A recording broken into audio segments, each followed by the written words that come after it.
राधे कृष्णा, मैं आपकी सौम्य किशोरी आज फिर आपके साथ एक नए कदम, एक नए विचार के साथ। आज की कहानी इस सब्जेक्ट के ऊपर है कि जीवन में यदि सीखना बंद हुआ तो आपके जीवन में उसी क्षण विकास बंद हो जाता है और सब कुछ समाप्त हो जाता है।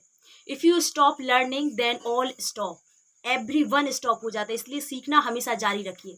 और आज की कहानी दूसरी बात यह सिखाती है कि आप जीवन में श्रेष्ठ हो सकते हैं, लेकिन जो आप सर्वश्रेष्ठ बनने की भूल करते हैं वो आपकी भूल ही है, और वह भूल आपके जीवन में सूल पैदा करता है। इसलिए सर्वश्रेष्ठ नहीं हो सकते आप श्रेष्ठ हो सकते हैं, क्योंकि प्रत्येक व्यक्ति जीवन में श्रेष्ठ होता है। उसके अंदर एक ऐसे गुण होते हैं जो अन्य व्यक्तियों में चाह कर भी नहीं मिल सकते। इसलिए आप श्रेष्ठ बनिए, ना कि सर्वश्रेष्ठ।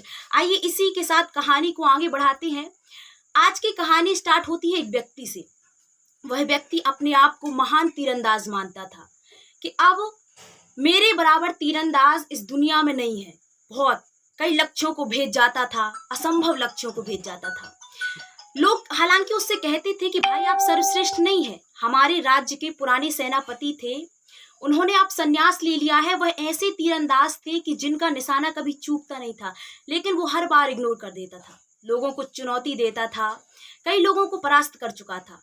अब उसने एक दिन सोचा कि ऐसा कोई भी व्यक्ति नहीं बचा है जो मुझसे जीत सका हो। मैंने सबको हरा दिया, अब क्या करूं। तो उन्हीं जो सेनापति थे, जो सन्यासी हो चुके थे, उन सेनापति की उसको याद आई। वो उनके पास गया, कई दुर्गम पहाड़ियों को पार करके उनके आश्रम में पहुंचा। उसने देखा कि एक छोटी सी बिल्कुल झोपड़ी थी, उसमें सेनापति रहते थे। उनके पास गया, कहा कि मैं आपसे कभी मिला नहीं, आपका युद्ध देखा नहीं, लेकिन आपके बहुत चर्चे सुने हैं, लोग आपको बहुत श्रेष्ठ मानते हैं, और लेकिन मैं नहीं मानता, क्योंकि मैं अपने आप को सर्वश्रेष्ठ तीरंदाज मानता हूँ। मैं आपको खुली चुनौती देता हूँ, आप मेरी चुनौती को स्वीकार कीजिए। वह सेनापति मंद मंद मुस्कुरा रहे थे। उसने तुरंत कहा कि आइए देखिए मेरे तीरंदाजी का प्रदर्शन। तुरंत उसने तीर चलाया, और तीर चला के ऐसा निशाना लगाया कि पेड़ के जस्ट सामने लगा, पेड़ के तने के जस्ट सामने लगा, और कहा अब आप चलाइए। तो उन सेनापति ने कहा कि नहीं, तुम इसको पार करो, मतलब इसको भेदो। तो उसने फिर तुरंत दूसरा निशाना लगाया जो उस पहले वाले तीर को भेदता हुआ गया। अब सेनापति मंद मंद मुस्कुराए, उन्होंने कहा बहुत बढ़िया, चलिए अब आपने मुझे चुनौती दी, अब मैं आपको चुनौती देता हूँ, आइए मेरे साथ। वो उस व्यक्ति को ऐसे स्थान पर लेकर के गए जहां दो पहाड़ों के बीच में खाई थी, बहुत गहरी खाई थी। देखकर ही ऐसा डर लग रहा था कि क्या बताएं। और एक पहाड़ से दूसरे पहाड़ को जोड़ने वाला एक टूटा सा पुल था, झूले वाला। आप अमरकंटक गए हो, ओमकारेश्वर, हाँ ओमकारेश्वर में झूला वाला पुल है, वैसे ही झूला वाला टूटा पुल था। उस पुल के बीचों बीच सन्यासी सेनापति जाकर के कहा, सन्यासी सेनापति ने, कि भैया आ जाओ। वो अब ऐसा डर रहा था कि उस पुल पे जाना मौत से खेलने के बराबर था। वह धीरे धीरे गया, डरते डरते, और बीच में पहुंच गया। तुरंत सेनापति ने एक ऐसा निशाना लगाया जो दूसरे पहाड़ के एक पेड़ के तने पर जाकर के लगा, और कहा अब आप लगाइए।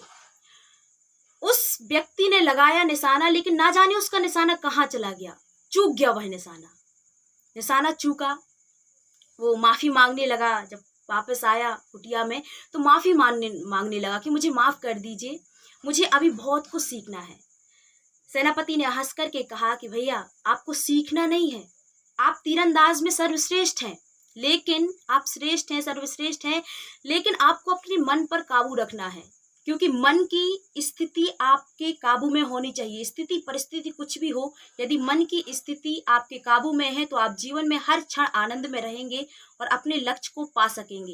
ये छोटी सी कहानी हमें सिखाती है तीसरी बात। मैंने दो बातें पहले बता दी कि सीखना कभी समाप्त नहीं होता। जिस क्षण आप सीखना समाप्त करते हैं उसी क्षण आप बुढ़े होते चले जाते हैं, क्योंकि जो सीखना स्टार्ट करता है वह 80 का होकर भी 20 का रहता है, वो जो सीखना बंद कर देता है वह 20 का होकर भी 80 का दिखने लगता है।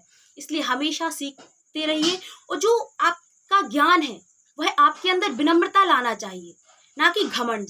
यदि वह ज्ञान आपके जीवन में घमंड लाता है तो वह ज्ञान आपके जीवन में बोझ बन जाता है। इसलिए हमेशा विनम्र रहिए, क्योंकि ज्ञान के साथ यदि विनम्रता हो, विद्या ददाति विनयम, विद्या हमें विनम्रता ही लाती है, और जिसके जीवन में विनम्रता है उसके जीवन में सब कुछ है। हमेशा अपने लक्ष्य की ओर बढ़ाते रहिए एक कदम। चलिए, मेरे जाने का समय आ गया है।